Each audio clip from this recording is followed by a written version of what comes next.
بسم اللہ الرحمن الرحیم الحمدللہ الذی جعلنا من المتمسکین بولایت امیر المومنین۔ السلام علیکم یا علی علیہ السلام مدد۔ مومنین اکرام،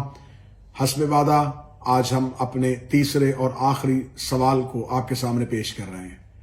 جناب سیدہ سلام اللہ علیہا کے ایام میں ہم نے آپ سے وعدہ کیا تھا کہ ہم 3 سوال عوام اہل سنت جو کہ ہمارے بھائی ہیں اور بالکل ہر قسم کی فرقہ واریت سے بالاتر ہو کے، ہر قسم کے تعصب سے باہر نکل کے آپ نے ان سوالات کے جواب تلاش کرنے کی کوشش کرنی۔ آپ نے یہ نہیں سمجھنا کہ یہ سوال کسی شیعہ خطیب کی طرف سے کیے جا رہے ہیں۔ آپ نے یہ سوال یہ سوچ کے ان کے جواب تلاش کرنے ہیں کہ یہ سوال ایک مسلمان سے کر رہا ہے۔ میں نے آپ کے سامنے پہلے دن سوال رکھا کہ جناب سیدہ نے جو مطالبہ کیا وہ مطالبہ جائز تھا یا ناجائز تھا۔ دوسرے دن میں نے آپ سے یہ سوال کیا کہ جو حدیث دربار سے پیش کی گئی اس حدیث کی کوئی ایک بھی دوسری سند نہیں تھی، جبکہ سیدہ نے قرآن کی آیات بھی پڑھی تھی اور مقابلے پہ تحریر پہ دستخط پیغمبر اور گواہی میں حضرت علی بن ابی طالب، امام حسن اور امام حسین جو جوانان جنت کے سردار ہیں، ان کو بطور گواہ بھی پیش کیا تھا۔ اب یہاں پر میں آخری سوال اور اہم ترین سوال آپ کی خدمت میں پیش کرنا چاہوں گا۔ وہ اہم اور آخری سوال یہ ہے کہ جب جناب سیدہ سلام اللہ علیہا نے اپنی اس فدق جاگیر کا مطالبہ کیا تو انہیں یہ کہہ کے مطالبے کو رد کر دیا گیا کہ رسالت مآب کی یہ حدیث ہے کہ ہم جو چھوڑ کے جاتے ہیں وہ صدقہ ہوتا ہے اور ہم نہ وارث بنتے ہیں نہ وارث بناتے ہیں۔ تو جب یہ حکم پیغمبر سنا دیا گیا تو پہلے خلیفہ حضرت ابو بکر نے اس حکم کو سنایا، اس حدیث کو سنایا، اور دوسرے خلیفہ نے اس حکم کی تائید کی اور وہ زندہ موجود تھے اور انہوں نے کہا کہ یہ حکم اور یہ حدیث جو ہے یہ برحق ہے۔ پھر تیسرے خلیفہ کے دور میں اسی فدق جاگیر کو دوبارہ بیت المال سے نکال کے انہوں نے اپنے داماد مروان بن حکم بن عاص، یہ مروان کون تھا؟ یہ حکم کا بیٹا، اور حکم بن عاص یہ دونوں باپ اور بیٹا کون تھے جن کو اللہ نے قرآن میں جن پہ لعنت کی تھی اور رسالت مآب صلی اللہ علیہ وآلہ وسلم نے ان کو رسول کا مذاق اڑانے کی وجہ سے مدینہ سے نکال دیا تھا۔ رسالت مآب نے جن کو مدینہ سے نکالا ہوا تھا انہی کے بیٹے مروان کو واپس بلایا گیا، اور تیسرے خلیفہ حضرت عثمان بن عفان نے یہی فدق جاگیر اٹھا کے اپنے اسی داماد اور اپنے بھانجے مروان کے حوالے کر دی۔ پھر اس کے بعد چوتھے خلیفہ راشد اہل سنت کے نزدیک امیر المومنین حضرت علی بن ابی طالب ہیں، ہمارے نزدیک وہ پہلے امام ہیں، اہل سنت بھائیوں کے نزدیک وہ چوتھے خلیفہ ہیں۔ اب یہاں پر 4 خلافتوں پہ آ کے اہل سنت نظریہ یہ ہے کہ خلافت راشدہ کا اختتام ہو گیا، اس کے بعد اسلام میں ملوکیت آ گئی تھی، لیکن خلافت راشدہ کا اختتام جو ہے وہ امیر المومنین میں ہے۔ کچھ لوگوں نے امام حسن کو بھی خلافت راشدہ میں ان کے تھوڑے سے دور کو شامل کیا ہے، لیکن اکثریت کی یہ رائے ہے کہ خلافت راشدہ جو ہے وہ امیر المومنین علی بن ابی طالب پہ آ کے ختم ہو گئی تھی۔ اب میرا سوال یہ ہے کہ پہلی اس جاگیر کے متعلق پہلا فیصلہ پہلے خلیفہ نے کیا، انہوں نے حدیث پیش کی، دوسرے خلیفہ نے اس کی تائید کی، اور اگر یہ امت کا حق تھا اور نبی جو بھی چھوڑ کے جاتے ہیں وہ میراث نہیں بن سکتی، یہ صرف اور صرف امت کے لیے ہوتی ہے، تو پھر تیسرے خلیفہ نے اپنے دور میں کس ایک نص کے تحت اسے اپنے داماد مروان کے حوالے کیا؟ کیونکہ اگر پہلے 2 خلفاء نے اپنے دور میں نبی کی حدیث کو نص بنایا تھا تو تیسرے خلیفہ نے اپنے دور میں ذاتی اجتہاد کرتے ہوئے نص کے مقابلے پہ اجتہاد کیوں کیا؟ پھر چوتھے خلیفہ راشد علی ابن ابی طالب، انہوں نے جب جناب سیدہ نے یہ مطالبہ کیا تھا تو انہوں نے اس مطالبے پہ گواہی دی تھی کہ میں گواہی دیتا ہوں کہ یہ جاگیر جناب سیدہ فاطمہ الزہرا سلام اللہ علیہا کی ہے، اور رسول کی یہ تحریر میں اس بات پہ گواہی دیتا ہوں یہ دستخط پیغمبر کے ہیں اور یہ تحریر رسول نے لکھ کے دی تھی۔ اب 4 خلافتوں میں تضاد پایا جاتا ہے۔ پہلے خلیفہ جو ہیں وہ اس مطالبے کو رد کرتے ہیں ایک حدیث کی روشنی میں، دوسرے خلیفہ اس کی تائید کرتے ہیں، تیسرے خلیفہ ان دونوں کے برعکس فیصلہ کرتے ہوئے اس جاگیر کو مروان بن حکم بن آس کے حوالے کر دیتے ہیں۔ چوتھے خلیفہ جو ہیں انہوں نے پہلے مطالبے پہ ہی جناب سیدہ کی تائید کر دی تھی۔ اب آپ نے فیصلہ کرنا ہے کہ ان تمام خلفاء میں سے حق پر کون تھا۔ پھر جب امیر المومنین علی ابن ابی طالب کا دور ختم ہوتا ہے تو اس کے بعد معاویہ بن ابو سفیان جو ہے وہ اسی فدق جاگیر کو 3 حصوں میں تقسیم کر دیتا ہے۔ کیسے 3 حصوں میں تقسیم کر دیتا ہے کہ وہ اس میں پہلا 1/3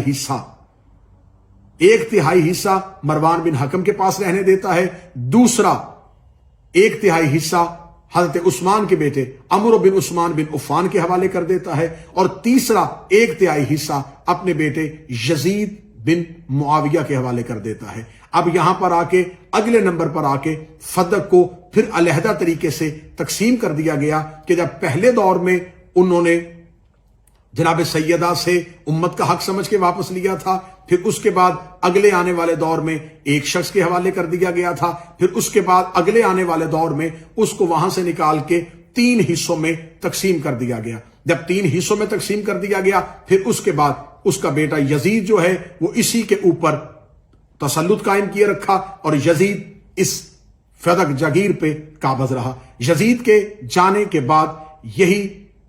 جاگیر فدق جو ہے وہ مروان نے اسے تیسرے خلیفہ حضرت عثمان کے فیصلے کو حجت قرار دیتے ہوئے باقی 2 جو اس جاگیر میں معاویہ بن ابو سفیان جن کو مالک بنا کے گیا تھا انہیں بے دخل کر کے اکیلے مروان نے اپنے قبضے پہ لے لیا۔ اکیلے مروان نے اپنے قبضے پہ لیا۔ اس کے بعد مروان کا بیٹا عبد الملک بن مروان جو ہے جب وہ تخت پہ بیٹھتا ہے اور اس کو حکومت ملتی ہے تو پھر وہ اس ملکیت پہ قابض ہو جاتا ہے۔ اس کے بیٹے عبد العزیز کی ملکیت رہا، پھر عبد العزیز کے بعد اس کا بیٹا عمر بن عبد العزیز، اس نے اس جاگیر کو دوبارہ اپنے پورے خاندان کو بے دخل کر کے اولاد فاطمہ کے حوالے کر دیا۔ اس نے اولاد فاطمہ کے حوالے کیا، اور پھر عمر بن عبد العزیز کے اس مختصر سے دور میں یہ جاگیر جو تھی یہ صرف اور صرف اولاد فاطمہ کے پاس رہی۔ پھر بنی امیہ کا خاتمہ ہوتا ہے، بنی امیہ کے خاتمے تک فدق اولاد مروان پھر اپنے پاس واپس لے آتے ہیں۔ جب بنی امیہ کی حکومت ختم ہو جاتی ہے تو بنی عباس کا دور شروع ہوتا ہے، اور بنی عباس کے دور کا پہلا خلیفہ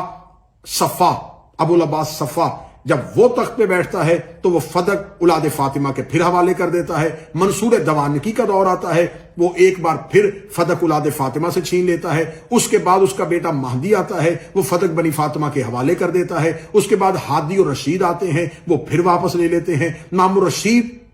اپنے دور میں فدق کو پھر واپس کرتا ہے، لیکن وہ فدق کو واپس نہ کر سکتا ہے کیونکہ معتصم اپنے دور میں واپس آ جاتا ہے، اور وہ اس جاگیر کو واپس جانے سے پہلے پھر چھین لیتا ہے۔ پھر اس کے بعد مامون رشید اپنے دور میں ایک خط لکھتا ہے، اور اس خط کے ذریعے سے پھر فدق جو ہے وہ اولاد سیدہ فاطمہ الزہرا کے حوالے کر دیتا ہے، اور جو مامون رشید عباسی نے خط لکھا وہ مورخ بلازلی نے نقل کیا ہے۔ 210 ہجری میں مامون رشید نے فدق کی واپسی کے جو احکام جاری کیے تھے، اس نے مدینہ کے عامل قاسم بن جعفر کو خط تحریر کیا تھا، اور اس میں اس نے لکھا تھا کہ میں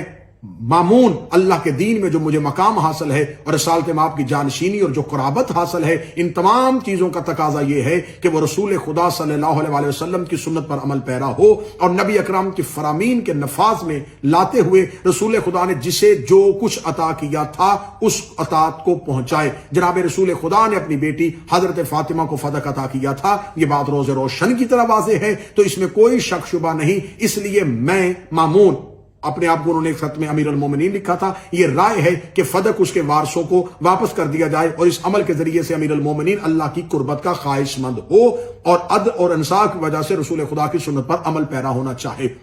مامون رشید نے اپنے غلام خاص مبارک تبری کو خط لکھا کہ فدق کی مکمل جاگیر کو جملہ حدود کے ساتھ اولاد فاطمہ کو واپس کر دیا جائے۔ اب میرا سوال یہ ہے کہ یہ مختلف خلافتوں کے دور میں کبھی چھینا جاتا گیا، کبھی کسی ایک شخص کو دیا گیا، کبھی 3 حصوں میں تقسیم کیا گیا، کبھی اپنے تسلط میں لیا گیا، تو اب میرا اہل سنت بھائیوں سے یہ سوال ہے کہ آپ ہمیں یہ بتائیں کہ اس جاگیر کو جس خلیفہ نے جس دور میں پہلے خلیفہ کے فیصلے کے برعکس کام کیا تو پھر اگر وہ حدیث ٹھیک تھی تو انہوں نے حدیث کی خلاف ورزی کی، پھر ان کی خلافتوں کو آپ کیا سمجھیں گے؟ اگر ان کا فیصلہ ٹھیک تھا اور یہ جگیر اولاد فاطمہ کے حوالے کرنے والے خلفاء ٹھیک تھے تو پھر جس نے واپس نہیں کی تھی اس کی حیثیت شریعت میں کیا رہ جائے گی؟ آخری سوال یہ بچے گا جو یقیناً آپ پوچھیں گے کہ مولا امیر المومنین کا جب دور آیا تھا تو مولا امیر المومنین کے دور میں اس فدق کو کہاں کیا گیا تھا؟ جب امیر المومنین کا دور آیا تھا تو یہ تیسرے خلیفہ کے بعد دور آیا تھا، اور تیسرے خلیفہ نے جیسا کہ تاریخ میں نقل ہے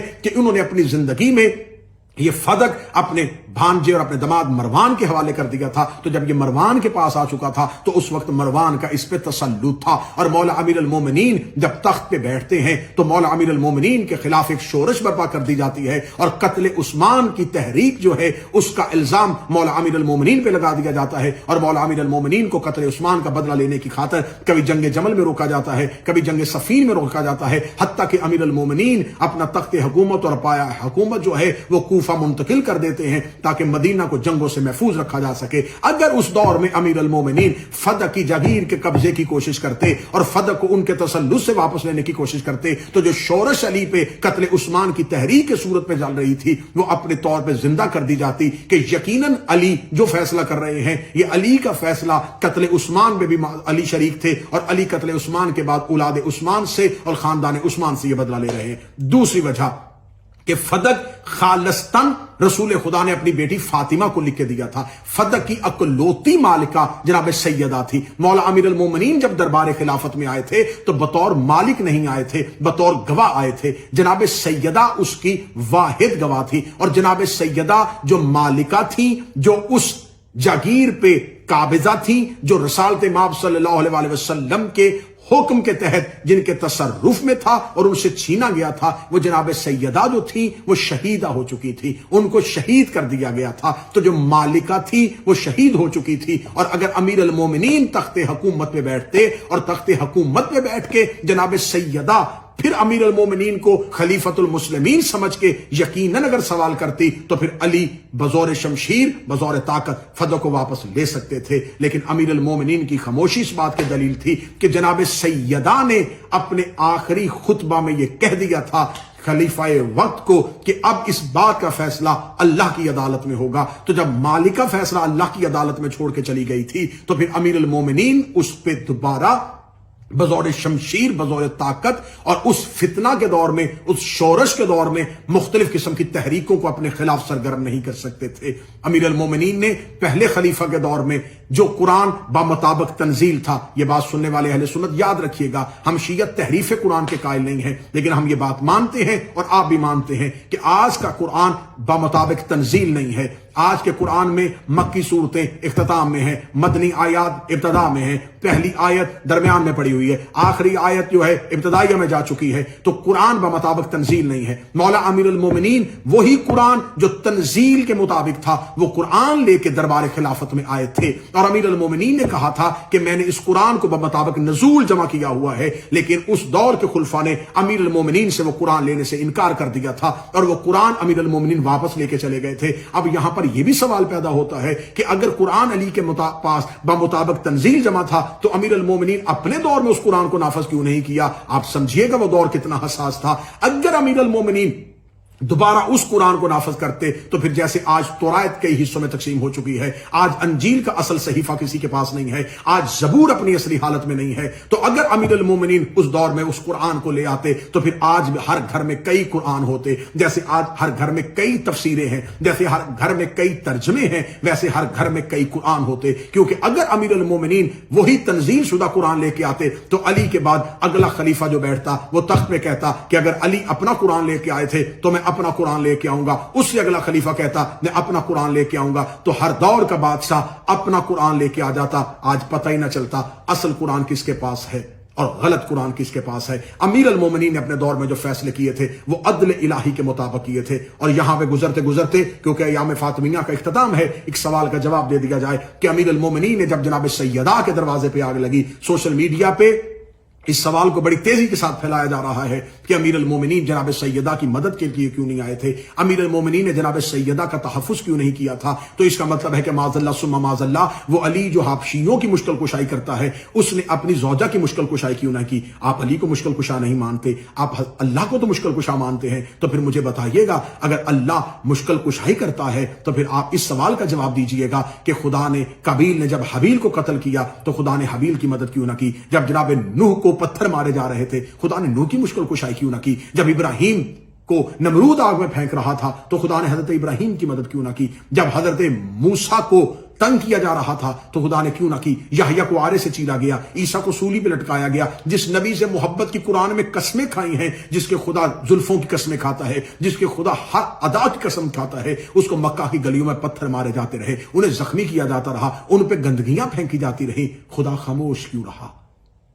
امیر المومنین زمین پہ حجت خدا ہے۔ اگر آپ کو ان تمام سوالوں کا جواب مل جائے کہ خدا کی خاموشی کی وجہ کیا تھی، دوسری اس کی جواب کہ امیر المومنین کو رسالت مآب کا حکم، کیونکہ علی زندگی میں اپنی ذات کی خاطر کبھی نہیں لڑے، علی بدر میں لڑے تو اسلام کی خاطر، علی احد میں گئے تو اسلام کی خاطر، علی خیبر میں گئے تو اسلام کی خاطر، وہ تلوار جو جمل اور صفین میں چل سکتی تھی وہ یقیناً مدینہ میں بھی چل سکتی تھی، لیکن علی کو مدینے کا تحفظ بڑا پیارا تھا، کیونکہ رسالت مآب نے مدینہ کے تحفظ کے لیے بڑی قربانیاں دی تھی۔ رسالت مآب نے مشرکین مکہ سے بدر کے کنویں پہ جا کے لڑائی لڑی تھی تاکہ مدینہ محفوظ رہے، احد کی پہاڑی پہ جا کے لڑائی لڑی تاکہ مدینہ محفوظ رہے، امام حسن نے مدائن کی طرف ہجرت کی تاکہ مدینہ محفوظ رہے، امام حسین نے مدینہ چھوڑ کے عراق، کربلا، ریگستان کا انتخاب کیا تاکہ مدینہ محفوظ رہے۔ ہر دور کے امام نے مدینے کو محفوظ رکھنا چاہا، اور اگر امیر المومنین اس دور میں تلوار نکال لیتے تو مدینہ میں وہ جنگ چھڑ جاتی کہ جیسے قتل عثمان کے بعد آج تک پتہ نہیں چل سکا کہ قاتلان عثمان کون تھے، پھر آج یہی شور برپا کر دیا جاتا کہ جیسے تیسرا خلیفہ قتل ہو گیا تھا، ویسے ہی ایک شور آیا تھا دروازے پہ اور ان میں سے کسی کی تلوار علی کی گردن پہ چل گئی اور علی کو قتل کر دیا گیا۔ بہت سے حقائق ہیں جن پہ ابھی پردہ اٹھنا باقی ہے، لہٰذا میری آپ سے گزارش ہے، ایام فاطمیہ ختم ہو گئے، اگلے سال پھر ایام فاطمیہ تک ان سوالات کے جواب ضرور تلاش کیجئے گا اور کوشش کیجئے گا کسی ایک ذات، کسی ایک شخصیت، کسی ایک سوچ، کسی ایک نظریے کو بچانے کی خاطر اہل بیت کو ناراض نہ کیجئے گا، زہرا کو ناراض نہ کیجئے گا، رسول کو ناراض نہ کیجئے گا، کیونکہ یہ حدیث آپ کی کتابوں میں المستدرک حاکم میں موجود ہے کہ نبی نے فرمایا تھا جس نے میری زہرا کو ناراض کیا اس نے مجھے ناراض کیا، جس نے مجھے ناراض کیا اس نے اللہ کو ناراض کیا، اور جو اللہ کو ناراض کر کے نماز پڑھے وہ نماز نہیں ہوتی، جو اللہ کو ناراض کر کے حج کرے وہ حج نہیں ہوتا۔ کوشش کیجئے گا عبادت کو بچانے کی خاطر ہی جناب سیدہ کو راضی کیجئے گا، دین بچانے کی خاطر جناب سیدہ کو راضی کیجئے گا۔ خداوند متعال ہمیں حق کہنے، حق بولنے، حق سننے، حق سوچنے، حق سمجھنے کی صلاحیت عطا فرمائے۔ دعا میں یاد رکھیے گا، انشاءاللہ وقتاً فوقتاً نئے موضوعات لے کے آپ کی خدمت میں حاضر ہوتے رہیں گے۔ السلام علیکم یا علی مدد۔